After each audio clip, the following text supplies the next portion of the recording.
All right, now to the conclusion of the trial of former Minneapolis police officer Derek Chauvin. Yesterday, the jury in his trial put forth guilty verdicts on all three charges, which were second-degree murder, third-degree murder, and second-degree manslaughter.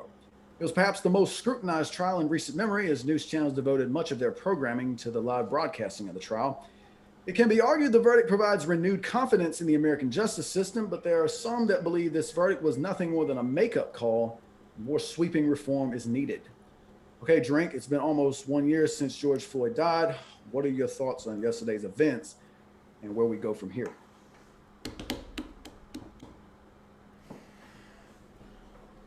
Well, let's address the elephant in the room. I think this verdict for temporarily saved a lot of chaos that could have happened.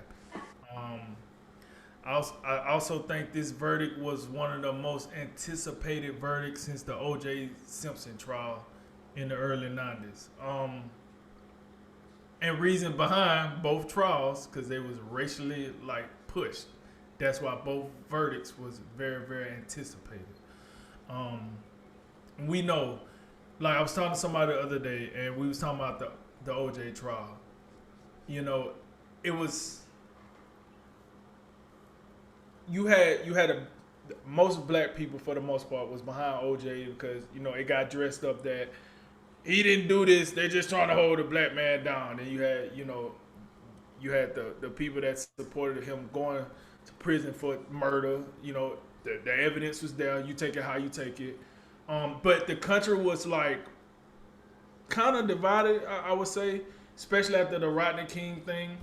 Did I say Rodney King? Because we got some stuff on tape, but I'll bring that back in a minute. But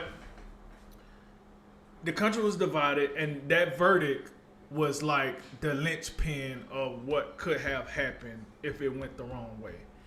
And I look, and now that one ain't got nothing to do with police brutality. Let me be clear about this. But the reason I bring that up, because it's not many cases that the country is waiting on a verdict. It's not like every case that go in there, we all on pins and needles. Oh, what's gonna happen? What's gonna happen? Yeah, you know what's gonna happen? Like, it's certain cases they're not even like trials. They're more like TV shows. That's what OJ was in the 90s. That's what this case was yesterday. The George Floyd, Derek Chauvin case it's like must-see TV at this point. Like, everybody was tuned in. We watched it. I bet you them ratings did better ratings than baseball. I guarantee if I look at it, they probably did some pretty outstanding ratings. But I'm just keeping it real. Like, everybody was into this, right? So this is a very anticipated case. Now, do I feel like this is a beginning to a change? I like to think so. I like to hope so. I think Skip Bayless said this pretty good. We're gonna find out if this was a pebble in the ocean or if this was an actual like boulder in the ocean. That's what we're gonna find out here in about 2 months or so. Because I keep telling people this. Yeah, he got found guilty on those 3 counts. That's cool. But we still got 2 months into the sentencing. And I don't think we safe yet until that happens. Until we find out what, how long he's going to serve.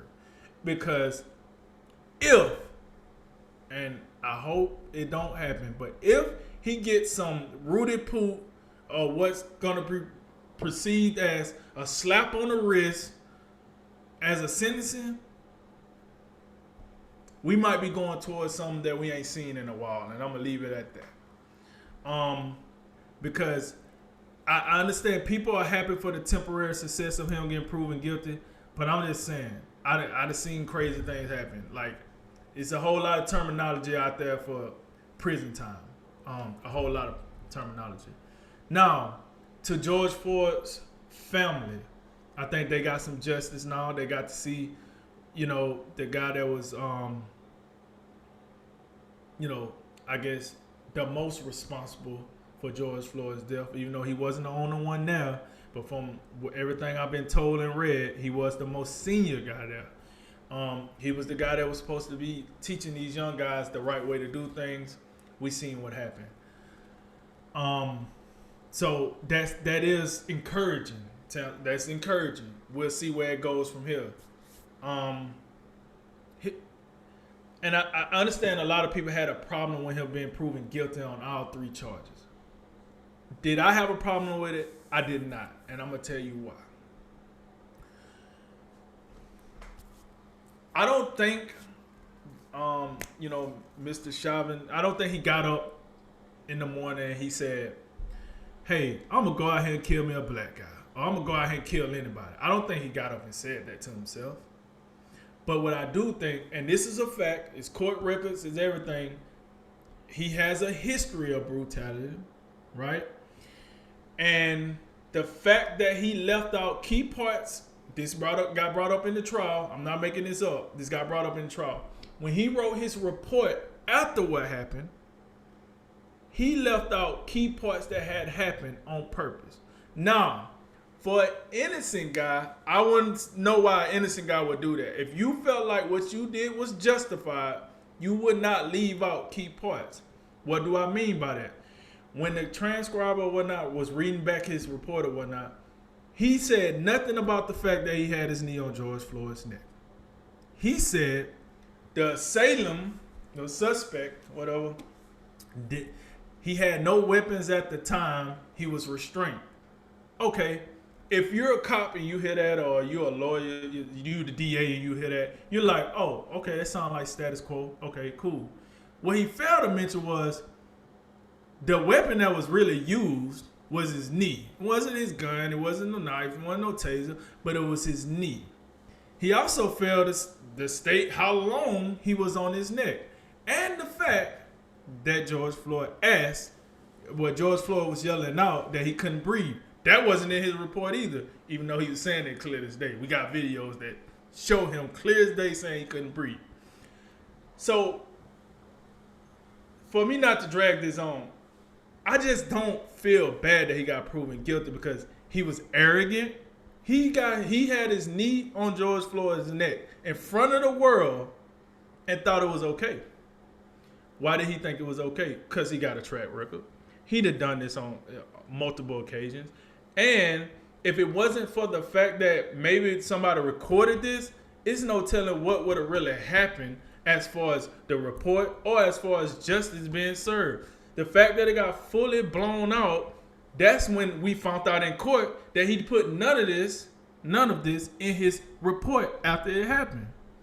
So that tells me he's not playing by the books. This ain't no, oh, it was a split decision for me. I'm sorry. I'm not buying it. This is not a split decision. Oh, it happened like that. Because if it was, you wouldn't have omitted it from your report. I don't see how you thought you was doing something right, but you failed to tell us that part. And then all of a sudden, I'm watching the trial or whatever, and it comes up, and I'm like, yo, that's crazy. That's wild. At that point, I felt like he was going to get proven guilty. Because he was, I mean, I guess he didn't technically tell a lie, but he was lying. Like, he was trying to cover something up. Like, he knew he did something wrong. He was trying to cover up. Oh, by the way. An omission is just as bad in some cases. Yeah. Right. So, oh, by the way, his 3 counterparts, why wasn't they on trial with him? Some say they might have took a deal. Some say they doing something different. I don't know. But it's a reason why his trial was now and their trial is later. Usually when that happens is a reason why. And I'm going to leave that for other people's self-determination. But it's a reason why all 4 of them didn't get charged at the same time. So to wrap this up, I'm glad justice got served. I leave it up to an individual person if they feel like it was the right justice, if it was overkill, if it was a slap on the wrist, whatever. At the end of the day, something happened, justice got served. In 2 months, we'll find out just how much justice got served. But cops are sworn in, just like me and you were sworn in to serve the military, right? So I don't know if you deployed, but I deployed quite a few times when I was in. And we got this thing called a code of conduct. And then we got this thing called the Geneva Convention, right?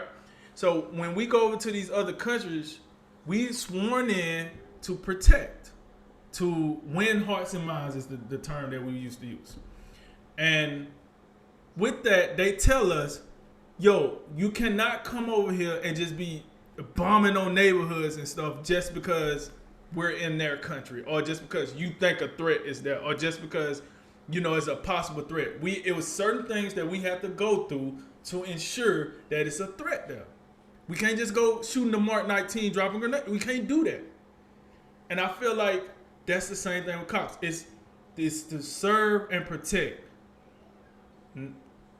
You have to do your job at the highest that you can do it, because we have to trust you. We need cops. For everybody that say defund the police departments and all, I'm not on that board. I'm gonna tell you right now, I'm not on that board. We need cops. That's just like, I don't even understand why would you not want cops. Whatever. But I'm not on that board. But I am on the board of, you get paid to protect and serve. Do your job. Don't come in here guns blazing. Don't come in here like, oh, I don't know. I didn't know what was really going on. I kind of just jumped in. That's not good enough, man. This is not good enough. And I feel like with all the facts and evidence that was brought up against Mr. Chauvin, like, his verdict was justified.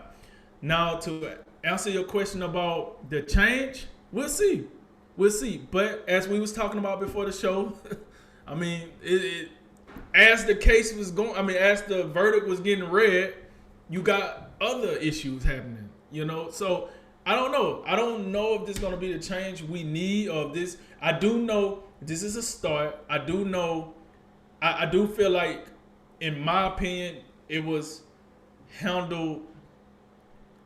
I feel like it was handled the way it should. I feel like he got a fair trial, because everything you see, when you hear the witnesses, when you see the video, when you hear that he was omitting information, when you, like, I'm sorry, like, that just felt like a guilty person to me. But I'm not a juror. I'm just going off what I've seen as far as it's been portrayed. But, you know, I'm happy George Floyd family got something. I'm happy they got something. I'm happy they got something.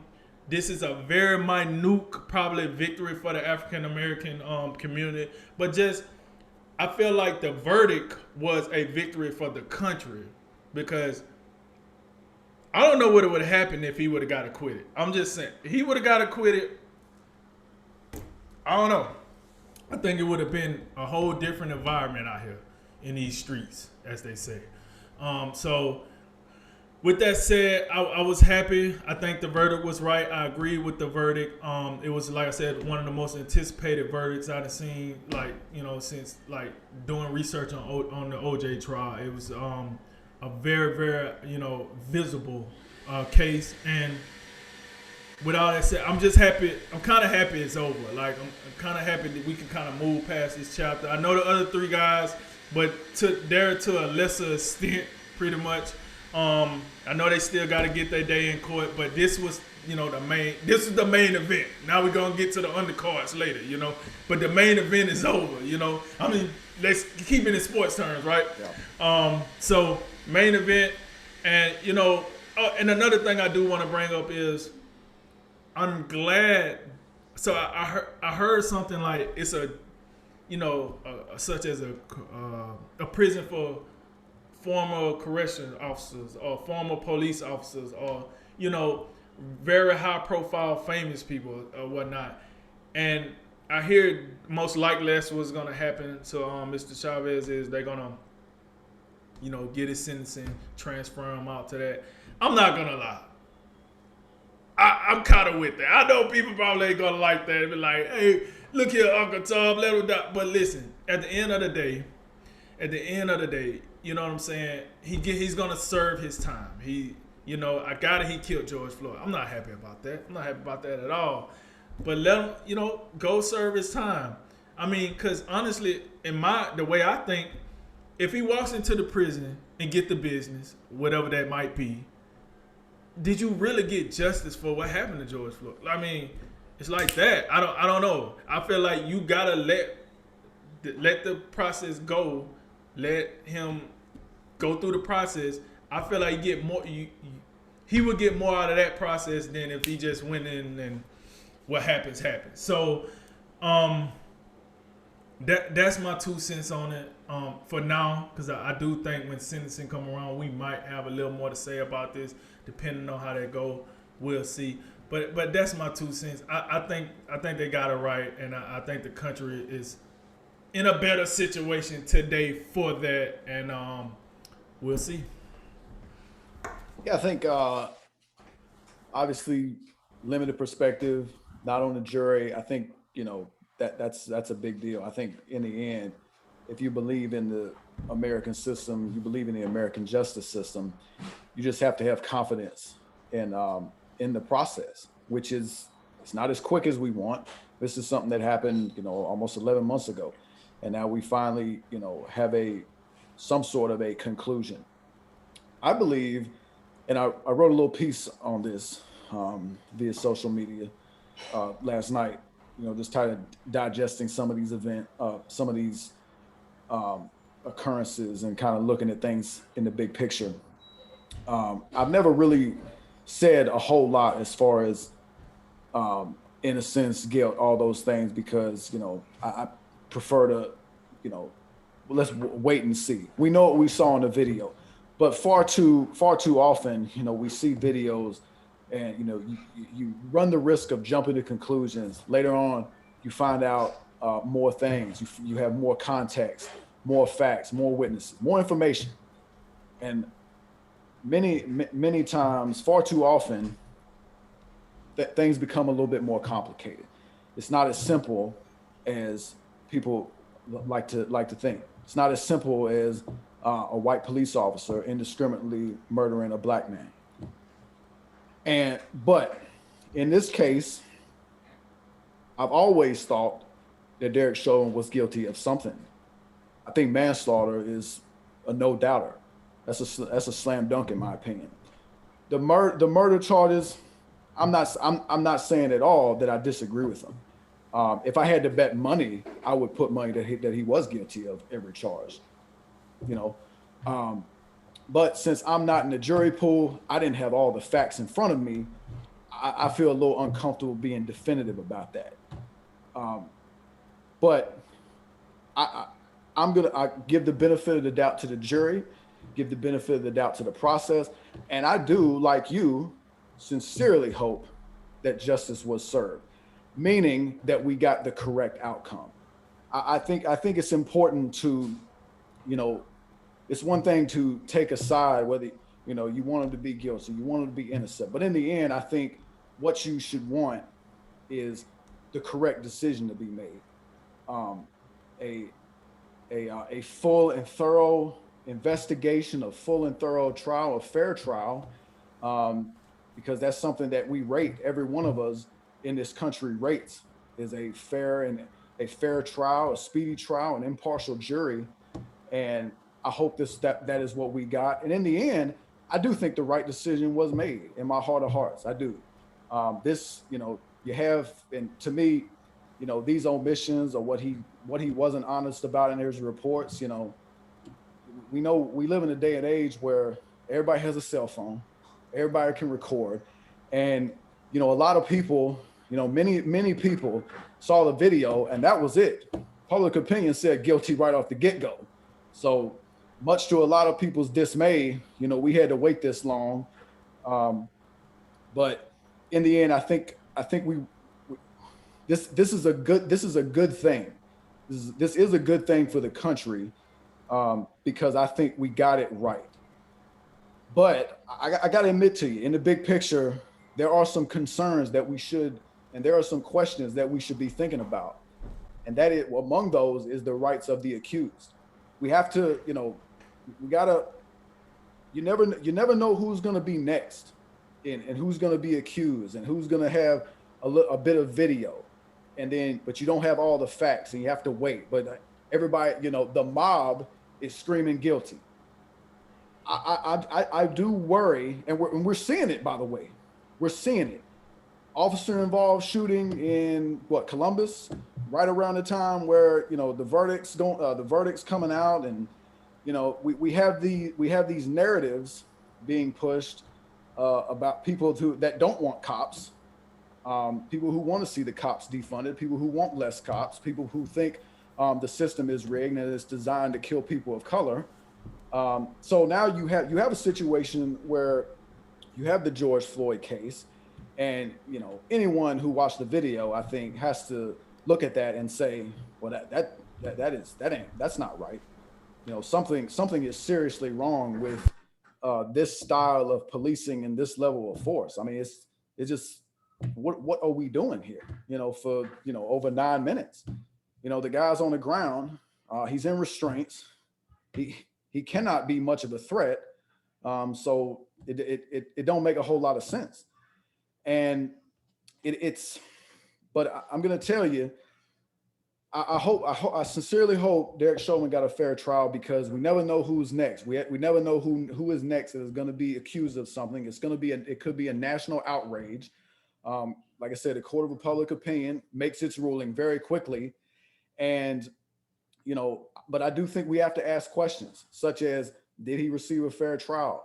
Should this trial have been moved out of Minneapolis, out of Minnesota? Some people will make the argument to you that it's such a public event, and it's such a, it's a case of national interest, that maybe you don't get a fair trial no matter where you go. You can't get an impartial jury.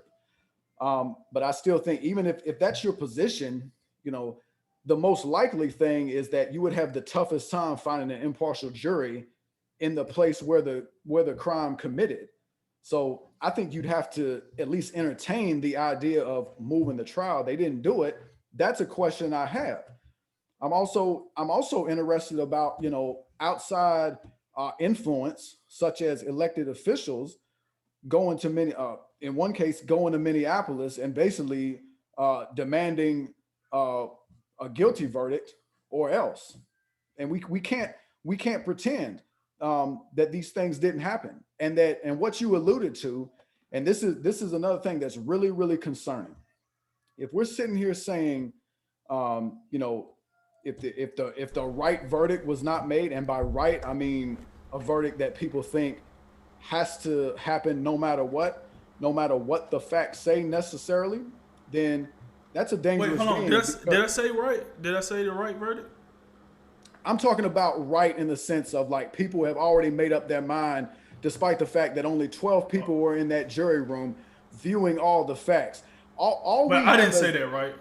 No. Okay, I'll just make. No. Okay. I'm talking about outside people, like a United States Congresswoman coming into Minneapolis and basically being on the streets and saying, we better get this right, or there's going to be hell to pay. And you know what that's about.